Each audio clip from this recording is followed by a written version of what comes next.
What it is, what it do, folks. It's your boy Vince Rashad, aka Nick, the Demon. I ain't been here in a minute. I ain't made no video in a few months, so been kind of busy. But hurry up and get into it as usual. Talk to you today about why niggas ain't shit.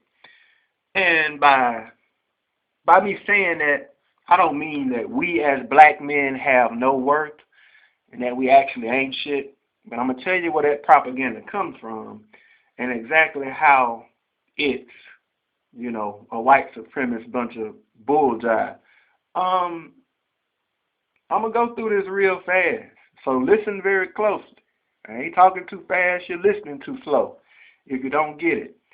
Basically, at the end of legal slavery, and the reason I say legal slavery is because just because the Civil War ended in 1865 and the 13th and 14th Amendment was passed, black people was now free. White people didn't just say, oh, well, we lost, bye, nigger. Like, hell no. As a matter of fact, slavery got worse because slaves, in large part, had their owner's last name. They were considered incorporated into a white family, love it or hate it, and they were often, kind of like you've seen with Samuel Jackson and Django, they often lived their entire lives on a plantation and had a close relationship with the owner. But after the end of slavery, slavery actually became a lot more brutal. And, niggas pretty much knew they could get up and go, so white folks just started killing them. They started working them to death. But one thing that has happened to our minds is that we've had our minds historically boxed into this complete false reality in which the whole truth about our history here has not been explained. For example, we've been taught to believe that for the most part we were cotton pickers, but black people worked in a plethora of industries. I forgot, it's called in ATL.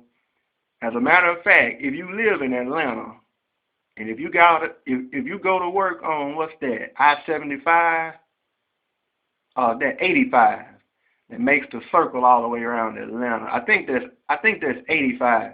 You probably pass by, I think it's called the Shamley Brick Company, or like a bridge or something. Anyway, black men were masons. They worked in factories, processing sugar, processing food. They could work every single job on a farm, from the cows to the goats to the chickens to, growing every type of food.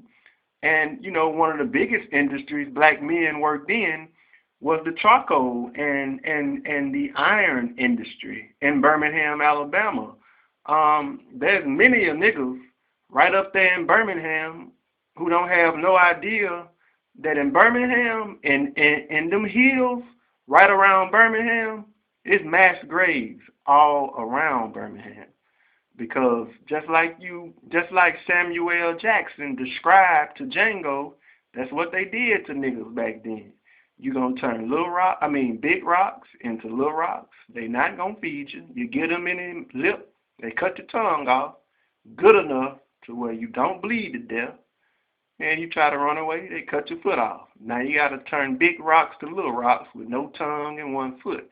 And when you die, they got a big hole in the ground that opens up to a big giant space.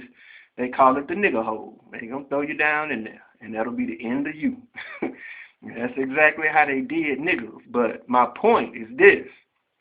Niggers had many skills, many industrial skills. And for Teamsters and labor unions and white men in general, this was a nightmare. 4 million black people flooding the job market is a total nightmare.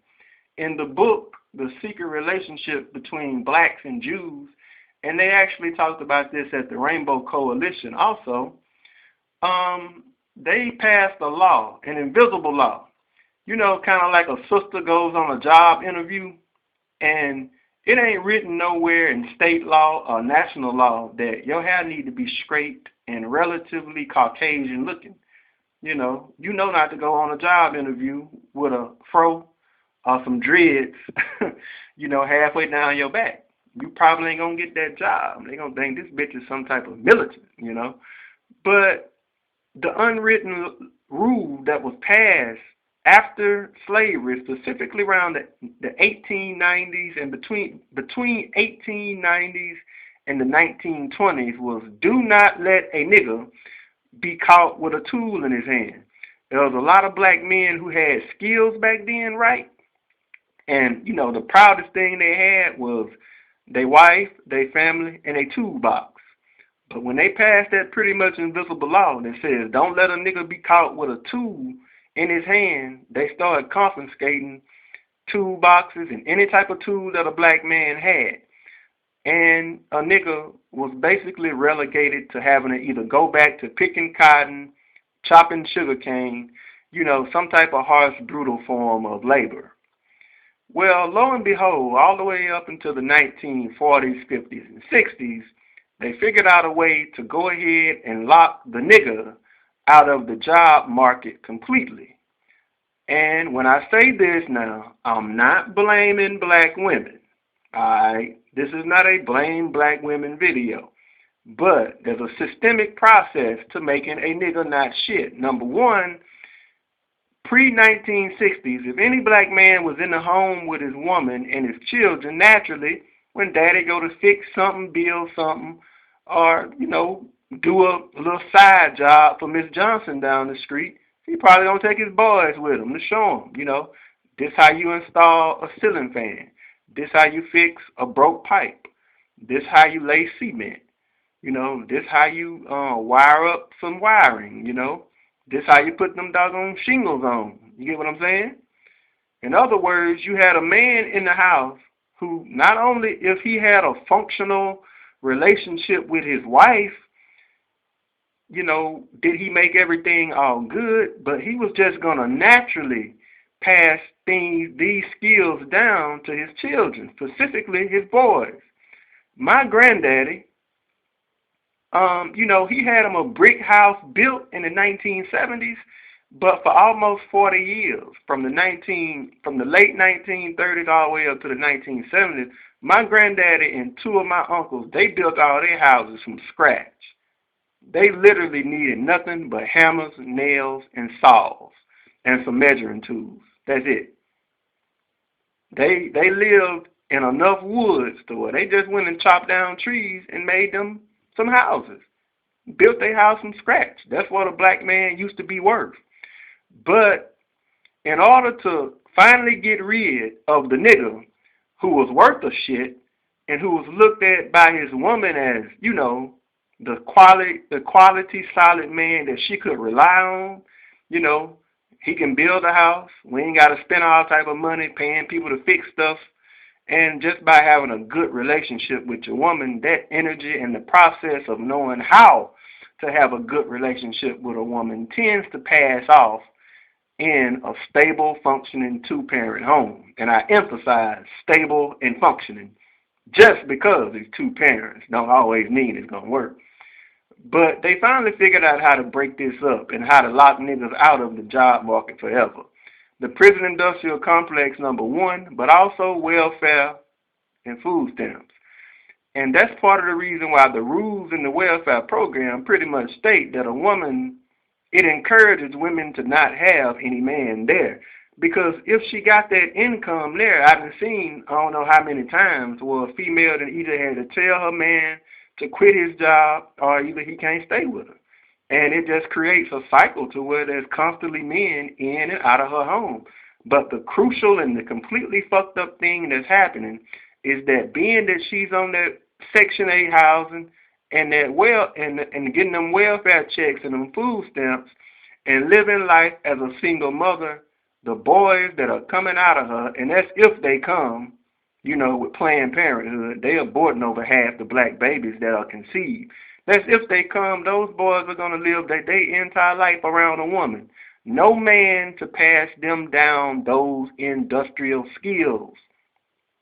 So after just one and a half generation, you now got a nigga who don't know how to do nothing but roll dice, stand out on the corner, and get into shit all day. Can't build his home. He don't know nothing about plumbing. He don't know nothing about welding.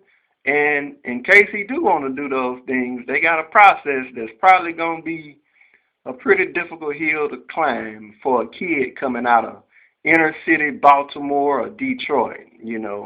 After you done got 18 years of nothing but liquor stores and sugar, in these urban food deserts, good luck at trying to motivate a 17, 18-year-old boy to go out there and learn something. That little nigga brain is probably being eaten alive by Sprite and Skittles, But that's how the process of niggas not being shit came into being. And women really need to stop saying that, because it shows that you've made what white folk do to us as a people the judgment by which you look at us. We need to get out of these large cities, get back to the farm. Let's stop spending so much money on rims and hair weave and start buying land and learn how to regrow our food and build our homes. And if you're really serious, establish a black economy for black people. Because niggas is always going to be mediocre, waiting for white folk to hand out white dollars to us.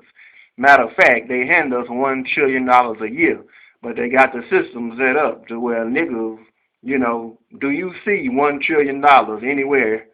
I mean, is there evidence other than a handful of places around the country where you actually see $1 trillion in the black community? I don't. I'm just keeping it real, But anyways, let's do better, and let's look at ourselves, the right way, and change the things about us that's not right. Let's get it right, and let's start this process of nation building, because truthfully, we're not going to have too much of an option but to do it. This system is wrapping up, and technically those who can't do for themselves are going to be left starving, like your ass is in goddamn Somalia or Nairobi, some goddamn where. Anyway, I ain't did a vid in a while. I'll be doing some more. It's your boy Vince Rashad. Holla at y'all, man.